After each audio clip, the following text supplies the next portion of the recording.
Salut sama gars yi amis sportifs et inconditionnels du football ñu ngi leen nuyu di leen jaajëfal yéen ñuy suivre pour chaîne C5 Info di la wax ne bu dee gan nga ci page mën nga abonné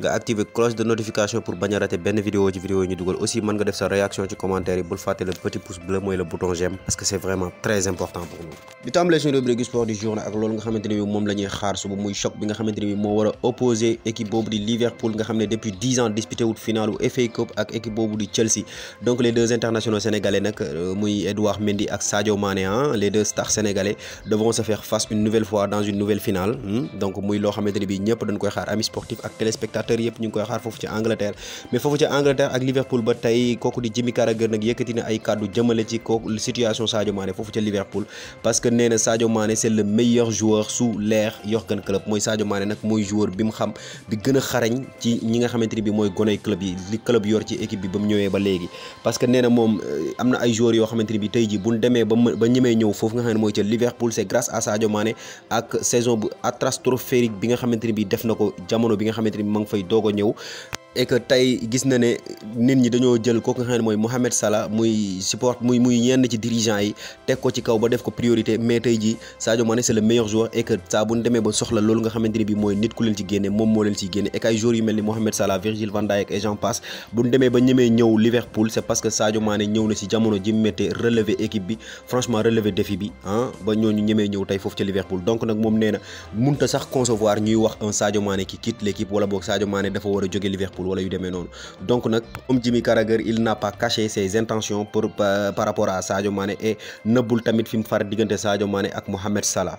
mais bu dee ancien bu Liverpool moo wax loolu nag am na beneen ancien bu Liverpool kooku nga xamante ne bi mooy seen gardien boobu di James donc mu ne woon nag un ancien du club muy David James ñu bëri xam nañ ko donc moom nag li mu wax xaw na wuute ak li nga xamante ni moom la Jimmy Carragher wax parce que moom nee na Sadio Mané c'est un joueur important ci équipe bu Liverpool bi Sadio Mané c'est l'un des meilleurs joueurs de l'équipe mais tey ji dafa war a jóge foofu di Liverpool parce que joxuñu ko gëdd bi nga xamante ni bii nii war na ko faa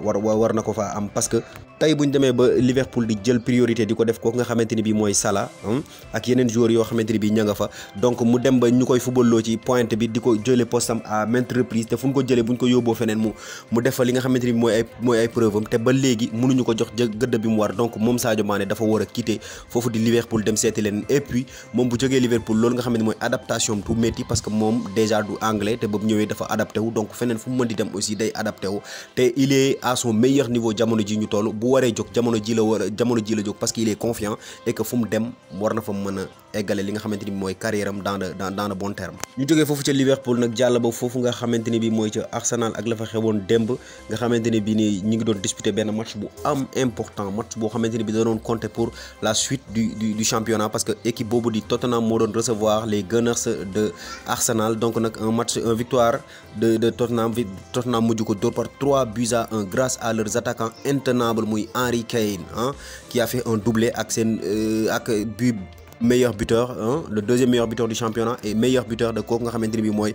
Tottenham ak Minson moo mujj dugal troisième but bi donc nag grâce à cette victoire Tottenham mi ngi dellu si à 1 point de Arsenal et à 1 point de la qualification du Ligue des Champions donc nag mu nekk match yoo xamante ne fin de saison bi foofu ci Angleterre ça promet d'être mais tamit loolu noonu ñu def tamit ça condamne carrément équipe boobu nga xamante ne bi mooy Manchester United à une qualification de Ligue des Champions donc nag la question que je vous pose mooy que penserez-vous de l'avenir de Cristiano Ronaldo même mi nga xam ne depuis 19 ans day disputer Ligue des Champions ren mu bëgg a ñëw toog sans Ligue des Champions qu'est-ce que vous lui conseillez ndax dafa war a dem wala ndax dafa war a toog ci équipe bi footballandoo ak ñoom Europa League parce que pour la Ligue des Champions c'est déjà mort parce qu'ils sont à 7 points derrière ñooñu nga xamante ni mooy deuxième bi ak deuxième bi et que il ne reste plus que 2 journées et en plus de ça ñeent wala juróomi équipe yooyu nga xamante ni bi moo nekk ci kaw yëpp à savoir Liverpool Chelsea Arsenal aussi Manchester City ak Tottenham ñoom ñëpp ils comptent un match de retard donc nag c'est déjà fini pour équipe boobu nga xamante mooy Manchester United ak loolu nga xam ne mooy Ligue des Champions léegi yéen foofu ca Manchester United ba léegi ak seen désir recruter milieu terrain boobu nga xamante ni bi mooy évoluer foofu ci FC Barcelone l'international hollandais muy Frenkie de Jong ñoom nag préparé nañ benn offre 75 millions de livres sterling soit 88 millions d'euros en somme conséquent colossal mais tamit agréero am na ci parce que le Barça réclame 100 millions d'euros 100 millions d'euros le Barça di laaj gars yi pour ku mën a attaché pour ku bëgg a attaché wu les services de Frenkie de Jong mais à rappeler aussi que ne Paris Saint-Germain mi ngi ci dossier bi donc moom tamit bëgg na recruter milieu terrain hollandais boobu noonu ñu jógee nag United mais desante ak yéen foofu ca Manchester ak rivalam boobu nga xam ne mooy Manchester City donc ak seen coach boobu di Pep Guardiola ñëpp xam na ne nag contrat am dafay jeex contrat bi ko lié woon ak City dafay jeex bu saison 2022-2023 bi jeexee donc moom nag xam ne na ouvertement et directement que ne du prolonger contrat am ren ji donc wala boog à moins que ñu dem ba saison boobu jeex mu am résultat yi mu bëgg donc lay prolonger contrat mais ren ji moom du prolonger li nga xamante ni bi mooy contrat am donc day xaar ba saison bi jeex ba contrat bi ko lié ak City jeex mu door a xool ba xam dana prolonger ou du prolonger. Bon man nag à mon avis personnel li nga xamante ni bi mooy motiver Pep Guardiola pour mu prolonger bu saison boobu jeexee mooy mu jël Ligue des Champions mais bu jëlul Ligue des Champions je pense qu'il va chercher ailleurs. jógee nag Angleterre jeexale génn ak foofu nga xam ne mooy ca Espagne ak le champion d'Espagne cette année ci muy le Real Madrid a encore frappé grâce à une victoire 6-0 face à nag équipe boobu di Levante donc muy victoire bu am solo jëmale nag ci finale boobu nga xamante ne bi ñu ngi koy waajal le 28 mai au Stade de France donc victoire boo xamante ne bi dafay baax pour conscience yi ak pour xel yi aussi mën a dal mais tamit muy match boo xamante ne bii nii bu amoon yenn enjeu yi la parce que kooku di Karim Benzema marqué na li nga xam ne mooy 323e biom sous les couleurs du Real Madrid donc mu def nag benn record donc mu nekk 2e meilleur buteur instant bi ñu toll parce que dab na la légende muy Raúl González tout juste derrière Cristiano Ronaldo à 127 buts donc une question que je vous pose est-ce que Karim Benzema mën na dab kooku di Cristiano Ronaldo réponse dans les commentaires. ci ak jeune prodige boobu nga xam ne c'est le meilleur jeune joueur de cette saison pour man Vinicius Junior qui a marqué un triplé muy le premier triplé de la saison pour Vinicius Junior gis ngeen ko ak ballon bi ci image yi donc nag grâce à cette victoire aussi wala boog à cause de cette victoire ñooñu nga xamante ni mooy waa Levante tamit ñoom c'est officiel dañuy dem foofu ca deuxième division wàcc nan ils sont relégués en deuxième division. ñu jógee ca Real Madrid nag jàll ba foofu nga xamante ni bi mooy ca Barcelone muy rival bi donc le Barça formule son première offre pour Kalidou Koulibaly enfin une bonne nouvelle pour Kalidou Koulibaly donc Barça nag ñoom ñi ngi def seen première offre pour Kalidou Koulibaly donc nag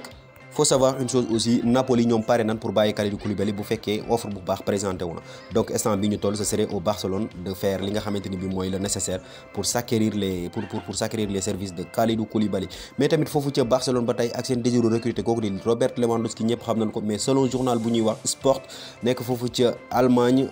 kooku di Robert Lewandowski mi ngi poussé Bayern en disant que donc moom du signer foofu du prolonger waat foofu ca Bayern Munich donc ce qui veut dire que ne soit dañ koy jaay ci été bi soit été bële di ñëw mu demee agent libre te ku ne xam na ne loolu du arrangé waa Bayern Munich donc nag ñi ngi xaar pour benn somme bu 40 millions d'euros mën ngeen a xaar ne si Barça débourse une somme de 40 millions d'euros équipe boobu di